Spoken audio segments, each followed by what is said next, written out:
My name is Jody Hinkle, and I am pastor at New Beginnings Fellowship in Crum, Texas, and I'm also a person diagnosed with Parkinson's disease. Before I had Parkinson's, I had what I thought was a very good life. I just had a new baby.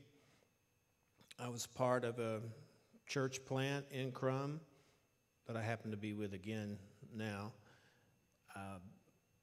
Had an executive job with a company, traveled, everything looked fine, was healthy, could lift weights, could exercise, could work out, and things were going very well. At least I thought. What I didn't know it was a house of cards. I was beginning to experience tremors in my left hand and rigidity over my whole body, and then exhaustion I couldn't explain, and memory loss, which I couldn't explain. And so I went to a neurologist, and they didn't find anything, and went back to a neurologist, and he said, "You have Parkinson's disease." And I remember that day I was diagnosed. On my way home, I called my wife, Kim, and we both began to cry. And I began to cry because I didn't think that I'd see my little boy grow up or play sports with him or coach him. And he wasn't even 1 year old yet, and I was in my late 40s. And I was very saddened by the fact that I thought I was a healthy young man, and in one diagnosis became what I thought in my mind was an old crippled man. My family responded by sadness. They didn't like hearing the news. My mom, for several months, wouldn't believe that I actually had it.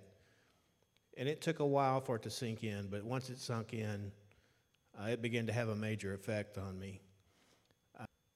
I was put on a very high dose of Parkinson's medicine so I could maintain my routine of working and attempt to have a normal life, but it had just the opposite effect on me. It caused compulsive behaviors.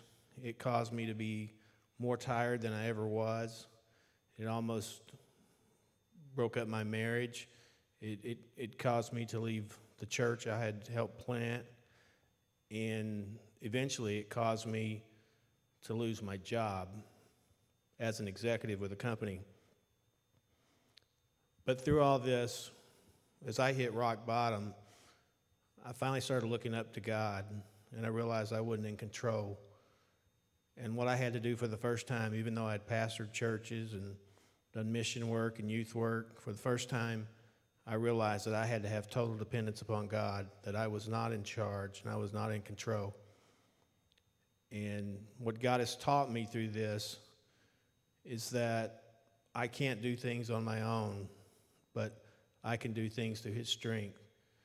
It's taught me to be totally dependent upon God, to trust in God, and not worry about tomorrow, not worry about 5 years from now, not worry about being like Muhammad Ali in a wheelchair and having those negative thoughts. God has literally transformed me into someone that wakes up every morning and says, "Father, what do you need? What do you need me to do today? I will trust you in spite of what I'm going through." And Parkinson's is not easy. Each day it gets worse. Each day I feel more tired. I hurt. My balance is not good.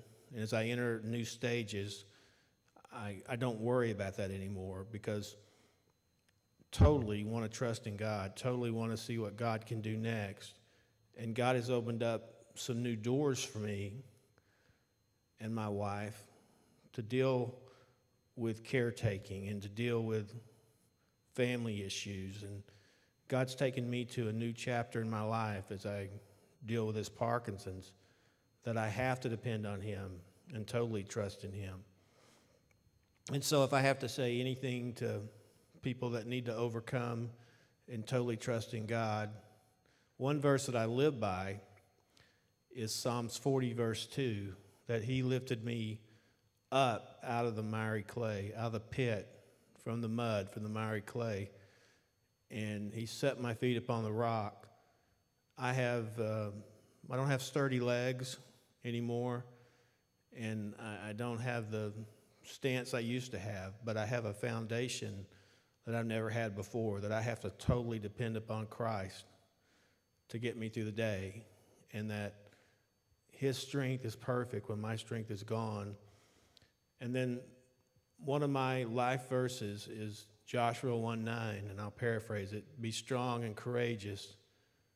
Do not fear, for I'll be with you wherever you go. And so that's what I'm dealing with today. I trust him more today with Parkinson's because he's brought me closer to him through Parkinson's. And if I had to do it all over again, I probably wouldn't do it any other way.